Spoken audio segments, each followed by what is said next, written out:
TradeView TraderPro. How to use the complex order entry software tutorial. This video tutorial will discuss placing orders using the complex order entry. To place a futures spread order, go to the menu bar Trading, then Order Tickets, and select Futures Spreads. First, choose the side by selecting the Buy or Sell radio box. Next, enter the order quantity and symbol. You can use the symbol lookup window for assistance in finding spreads by clicking on the magnifying glass icon. Here, you can select the spread type under Additional Filters and then type in the base symbol at the top.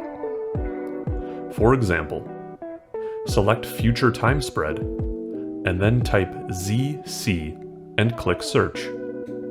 Spread symbols are constructed with base symbol in the beginning, for example ZC, then the spread type abbreviation FTS, and finally the leg month and year, plus U18, comma, minus H19.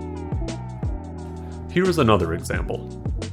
Select Future Butterfly and then type ZC and click Search. As you select spread symbols, you can see contract specifications on the right and underlying legs on the bottom right.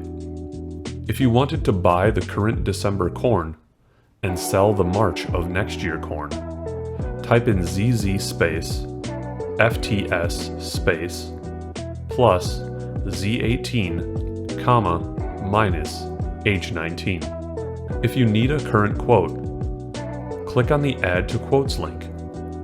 If you want to place the inverse of the spread symbol, for example, sell the December and buy the March, change the side from buy to sell. The leg section will display which leg will be bought or sold. In the section called Order Specs, choose the order type and price, if applicable. Next, choose the duration for the order in the flag drop-down list. Once all order details have been entered, click Transmit to place the order. If you want to discard order details and start over, click New Order. Thank you for watching. Don't forget to subscribe.